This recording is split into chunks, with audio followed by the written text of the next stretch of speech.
good afternoon everybody. My name is Sharon Roden and I work in the student recruitment team at Liverpool John Moores University, and I'm delighted to be hosting this session today, this lightning lunch session, which has very much a focus on creative writing.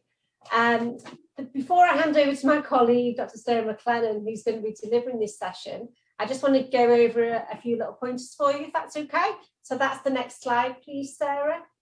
And that's just to let you know that we are recording this session, so you might be watching it live or you might be watching it as a recording. In any case, it doesn't matter, we hope you enjoy it, but to let you know to sit back and relax, it's obviously on Zoom, so that means that we can't see you and we can't hear you either. However, we do want you to ask us, lots of questions, and the way you would do that is by using the Q&A button. If you're watching this as a recording, then by all means do come back to us with any questions, and you can use the email address you can see at the bottom there. That's outreach@ljmu.ac.uk.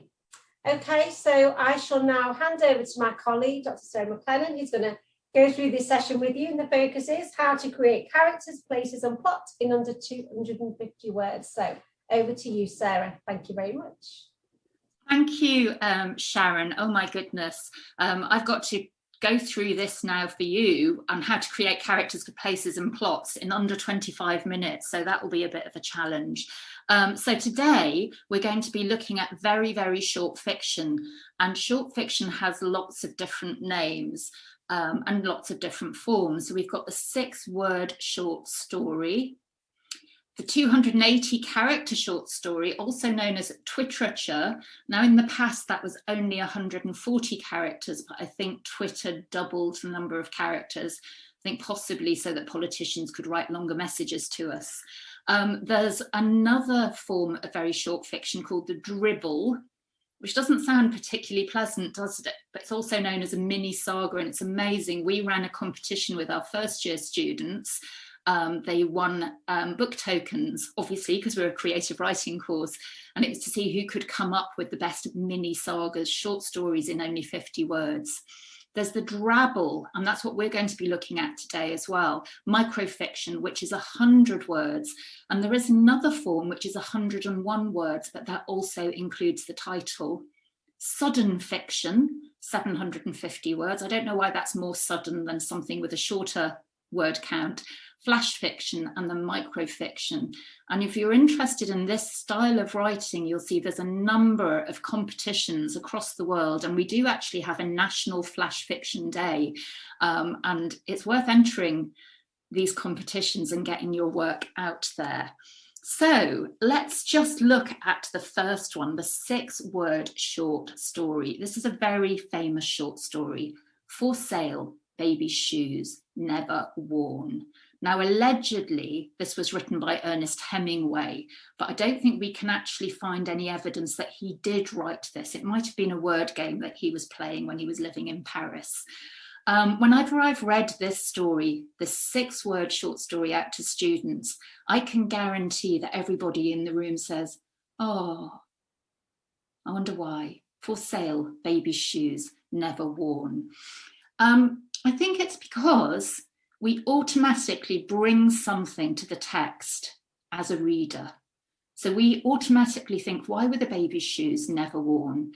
And then because we like the dramatic, we go straight away to a point in the narrative where the baby couldn't wear the shoes. And so my students always go, oh, because they think this is a story about bereavement and loss. And I say, well, what if the parents didn't like the shoes? What if they were covered with sequins and they weren't a sequiny sort of family? What if they got so many pairs of baby shoes as gifts, there was no way that the child was ever going to wear that many shoes? So there's all sorts of different directions that the story could go in. But I love the fact that in this sort of brevity, these 6 words, we then start to create a narrative in our own mind. So I hope that I can prove with this example that 6 words can make a really compelling narrative, and that once you master the art of this tiny type of storytelling, try using some of your own original prompts as small stories, and then they will work out as prompts for much longer work. And these tiny tales are creative writing at its finest and shortest. So how do you write a 6-word short story? I hope you've got your pens and pencils ready now, because you can make some notes. I'm sorry if I'm looking slightly over to the side, it's because I've got 2 computer screens open, this one for the Zoom call, and then obviously my lecture notes on another page. So it's not that I'm being rude and not looking at you. So you need to have a basic story structure. The short story format should contain conflict, or rather a teaser of conflict conveyed with vivid words. There should be a subject. There should be a verb that gives it action and movement. This will feel like an English language test. So where's the verb in this short story? Worn. The shoes have never been worn. What's the subject? It's a baby. Shoes that belong to the baby. And then we've got an action for sale. Something is for sale. So there's a small narrative arc, and the key to writing your own 6-word short story is to take an original idea, filter out most of the words, and only leave in the most informative words, the ones that tell the story. What you do here is you entice the reader to fill in the blanks. So in these 6 words, you can evoke powerful emotions, and you use what's left on the cutting room floor, those words that you've edited out, to draw the reader even further in. In other words, part of your story is what's been left unsaid. And I would say in this example, it's the most important part of your story, what's been left unsaid. Okay, let's have a look at some other examples. Here we go. 6-word short story is an entire story told in 6 words. It can have all the emotional themes of stories, from funny to dramatic, from sad to scary. And while these very short stories don't have a classic beginning, middle, and end, they have a subject and a verb. They give the reader a sense of what's happened and a bit of conflict. And in that example I gave you there, the Hemingway short story, there's quite a few things that could have happened. The story could go in multiple different directions. Maybe that's why I've thought about it for so long. So I had a little look online, because people love writing 6-word short stories. And if you look at Reddit threads or Tumblr or even the Huffington Post, there's whole articles devoted to this topic. Google, or Alexa even, how to inflate a life raft. Straight away, there's an instruction. You're asking your phone how to inflate a life raft. What has been left out of that story?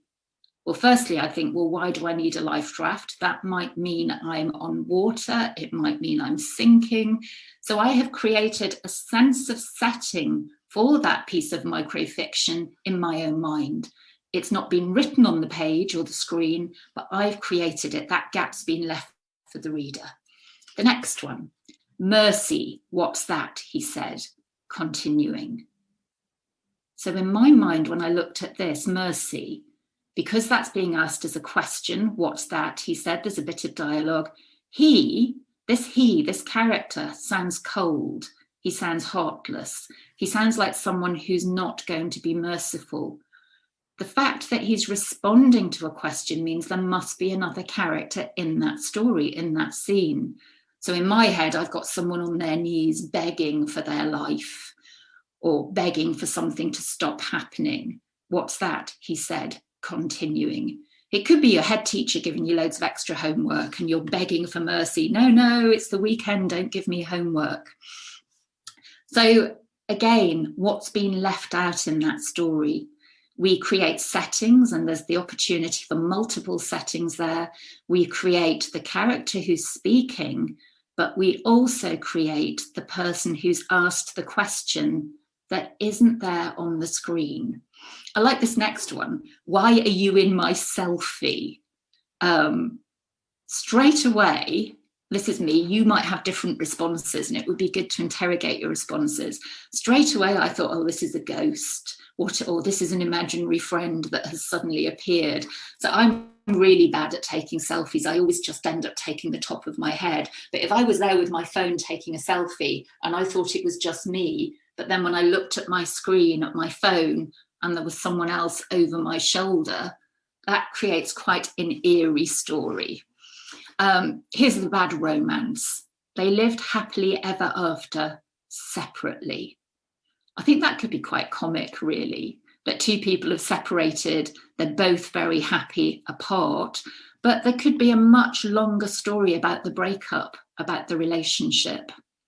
The next one, remember, you marry the whole family. I'll tell you what, there's whole Hollywood films based on that, isn't there? I was thinking Meet the Family, Analyze This. There's all sorts of really awkward family members that you might meet. I hope the next story never happens to any of you. Your eyebrows will grow back eventually. What's happened? Has there been an explosion and the eyebrows have been blown off? Has it been a prank when someone's been asleep and someone's had their eyebrows shaved off? Has someone put on a face mask and it's dissolved their eyebrows? Again, so many bits of that narrative have been left out, but we could imagine so many stories. And finally, a story about betrayal, perfume on his jacket, not mine. So what you can see there is an example of all these stories evoking an idea of different genres. So maybe a ghost story, a sort of Games of Thrones type story with Mercy, what's that? A thriller or an adventure, how to inflate a life raft. That could be a story about life or death. A sort of college prank story and a story about betrayal. And they're all there just in 6 words. So the point to remember, if you're going to try writing a 6-word short story, is you have to choose your words carefully. You've only got 6 slots to spill, so you haven't got room to waste with weak word choices. You need to choose words that have meaning and purpose and will drive your story forward. You can shorten phrases with contractions, so rather than saying do not, it's don't. And also here we've got what's that rather than what is that. So that still counts as 1 word, you're getting double value there. You use punctuation marks, colons and dashes to join different phrases. So what's that, he said, dash, continuing. That dash is like a pause in the narration, a pause in the story, and then it continues. It's quite an ominous and threatening pause. The comma after they lived happily ever after, separately. So that bit of punctuation creates that beat. If you were writing screenplays, you'd have a beat where you want a character to pause. Remember, colon, you marry the whole family and your eyebrows will grow back, full stop, and even longer pause, eventually. So using punctuation really judiciously can really create a sense of rhythm to your short story, and it can make the story turn on its head. So your eyebrows will grow back, pause, eventually. So they've gone all together. So I'm going to set a challenge. I know some of you might be here live, some of you might be watching the recording, but I'd like you to write 6-word short story. Some people write 6-word memoirs, which I think is really interesting. And one of the ways that you can do that is find inspiration in your own life. So try to think of a pivotal moment in your life and boil it down to 6 words that would absolutely sum up the experience and convey your emotion. I can give you an example. When I was 12, this is really embarrassing, but I'll tell you anyway. I got stuck in a tree. I was with my friend Ben. He was saying he was a better tree climber than I was. I said he wasn't. I went up into a tree and I jammed my knee into the fork of some branches and I got absolutely stuck. And in the end, I had to get rescued by the fire brigade. And the only way that they could get me out of the tree was to cut a huge part of the tree down. So I wasn't very popular with Ben's mum because I was in Ben's garden when I got stuck in the tree, and part of her tree was cut down by the end of the day because of me. So I think about how could I sum up that one experience in 6 words?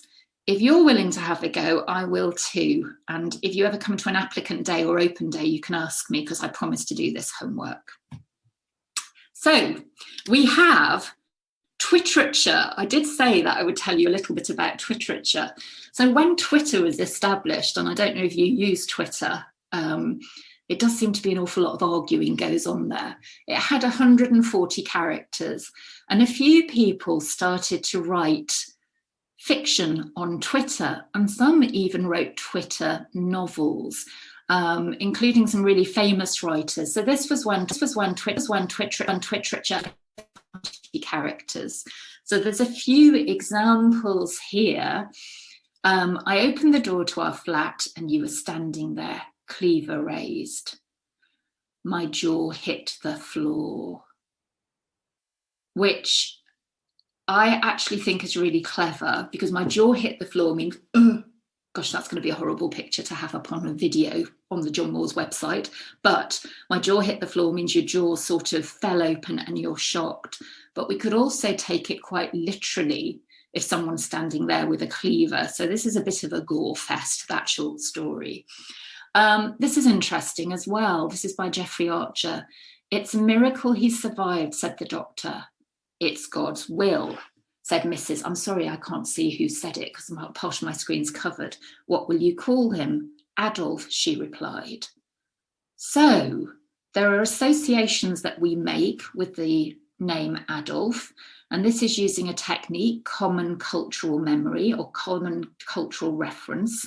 So you don't have to say Adolf Hitler, she replied, because the reader does the work. And then we start questioning, this is a baby, a difficult birth. What will you call him? So it's obviously a baby because the child hasn't been named at this point. And then, is it a miracle he survived? Was it God's will? So there's all sorts of ethical and moral dilemmas going on in that short story in 140 characters. S.J. Watson wrote a really interesting thriller. And so I think I can see why they've written in this style. She thanks me for the drink, but says we're not suited. I'm a little intense. So what? I followed her home. She hasn't seen anything yet. That sends a little bit of a shiver down my spine. So that might be someone who's swiped right. Is it swiped left or swiped right? I'm not sure. She says we're not suited. So this is someone on a date. It's not worked out. But the narrator who's been rejected follows this person home. She hasn't seen anything yet. That's really threatening. You know this is going to escalate. And again, we carry the story on in our own minds. Okay, should not have logged on to your email, but suggested going on marriedaffair.com, don't use our children's names as password. So that's written as a text. Helen Fielding wrote Bridget Jones' Diary, which is a very, very famous book and was made into a series of films with Renee Zellweger. And I think that's quite interesting because this is, again, about relationships. And it feels as though don't use our children's names as password. And marriedaffair.com, we're being given the clues that this is a wife writing to her husband. Now, it's interesting. There's one example here that I don't find as satisfying as the others. Now, this is Charlie Higson, and you may have read some of his books when you were younger. Jack was sad in the orphanage till he befriended a talking rat who showed him a hoard of gold under the floor. Then the rat bit him and he died. And for me, that's not as satisfying because I can't fill in any gaps there. In all the other examples, I'm being asked to have some input as a reader. Whereas in the final example, although it might be for a children's book, I never feel that you dumb down for children because children are the most sophisticated readers you can imagine. And I'm not saying that just to sort of court you. I just think some of the best writing ever is children's books. And I just think, well, show me that Jack's sad rather than tell me. And the story's ended, the rat bit him and he died. And I can't really continue that story in my head because there's a sort of finality to it. So a bit more homework. This is where we start to get to a few more words. So your challenge so far is to write a 6-word short story. You could write a Twitter short story, so you actually have 280 characters to write a story. And then this is a piece of, a dribble, I suppose it would be called, except this is 101 words. So the author Dan Rhodes, really interesting writer, has written lots of novels, but his first collection was called Anthropology. And Dan was teaching English in Japan, teaching English as a foreign language. And when he was on the subway system in Japan, he noticed a lot of people going up to a vending machine, putting in a coin and taking out a piece of paper. And he thought that was weird, because normally in vending machines, you're getting a drink or crisps or a chocolate bar. And he found out that people were getting a very short piece of fiction from the vending machine, short enough so that they could read the short story on their train ride home. Now, obviously now we'd be looking at our phones and reading stories on our phones, but this is all pre-smartphones. So you download a short story from a vending machine and read it. I thought, oh, what a brilliant idea. So Dan Rhodes wrote a collection of short stories all about love. And every single word had every single short story had a one-word title, and it contained 101 words, including the title. So this is the story tagged. When we started getting serious, I had my girlfriend electronically tagged. She thought this was terribly romantic, and whenever my radar device brought me to her work, the park, a cafe, or a friend's house, she greeted me with a delighted smile and a long, gentle kiss. Lately, I've started to worry that she's unwell. When I track her to the pool or the train, she appears less surprised. Her smile lacks its former dazzle, and her kisses leave my cheek much sooner than before. She seems distant and thoughtful. She really isn't herself. I think she should see a doctor. Okay, I love this story. Because again, when I give this to my first year students, I say, do we think the girlfriend should see a doctor? And they say, no, he should see a doctor. He's weird. I said, well, how do you know that he's weird? Well, he's stalking his girlfriend. He's tagged her. He's following her everywhere. Do you think she thinks it's romantic? No. How do you know this? Well, she doesn't kiss him for very long. She isn't herself because she's being stalked and she feels imprisoned and she doesn't like it. So what's clever about this story is we get to know this narrator, an unreliable narrator, because we distrust him. And you may have come across the concept of the unreliable narrator in your English language and literature lessons. Why is he unreliable? How do we know he's unreliable? Because he doesn't check his own behaviour. Lately, I started to worry that she's unwell. He makes the problem his girlfriend's. When I track her to the pool or the train, so he's following her when she goes swimming or when she's going to work, he's following her. He also says he follows her to work, the park, a cafe, or a friend's house. And actually, I'm making some big assumptions here because it doesn't say that this narrator is male. It might be a female narrator, so I need to have a word with myself and not necessarily make assumptions. A radar device. So he's put money, he or she, the narrator, has put money into this. It's cost money to spy on the girlfriend. And we know that the girlfriend's behaviour changes because to start off with, it's a delighted smile and a long, gentle kiss. But there's a change by the end of these 101 words. Her kisses are sort of very brief. They leave my cheek much sooner than before. So as I was saying with the 6-word short story and twiterature, there are many gaps being left for the reader to complete. And I think that's the most satisfying thing about reading, that we are asked to add to the text.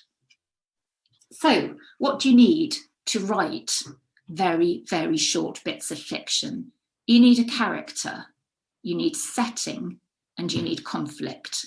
So in Tagged, we have 2 characters. We have the narrator, we have the girlfriend. We have several settings: work, park, cafe, friends, pool, train. That's 6 different settings. They don't have to be described in much detail. in a piece of microfiction, but we've moved around. And that list is there so that we know that the girlfriend is being tracked. And what's the conflict? The conflict is that we have someone who's very jealous and insecure and obviously has trust issues. And the girlfriend does not want to be tracked like this. So when you've got two characters who want different things, that creates conflict, and that's what creates the story.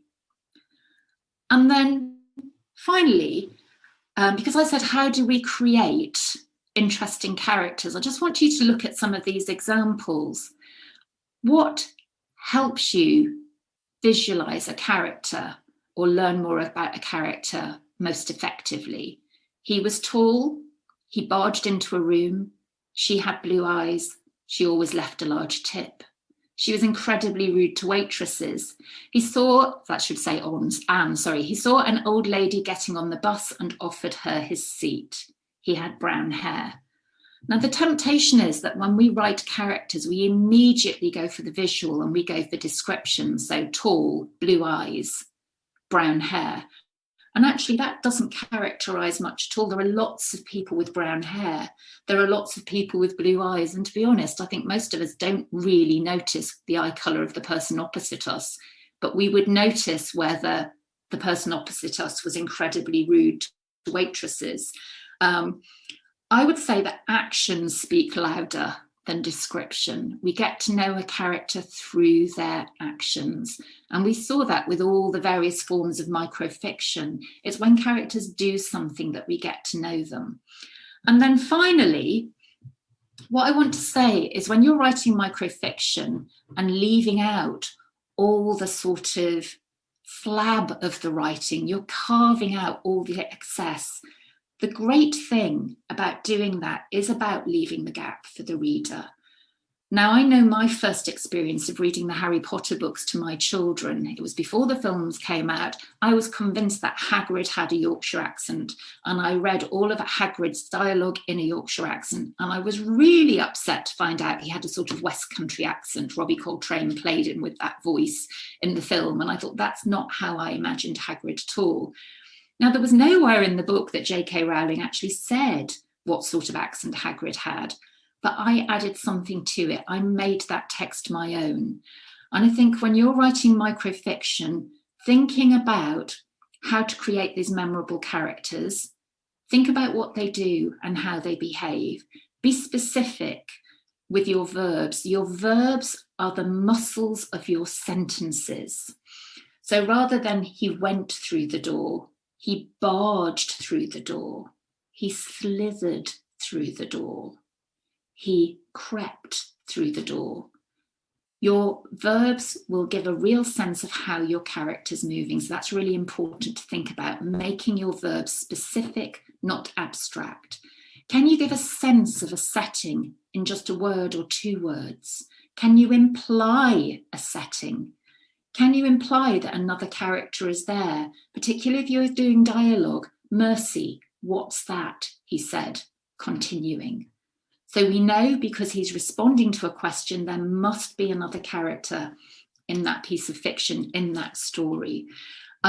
So I would advise you to move away from lots and lots of description. Try and create your characters through their actions.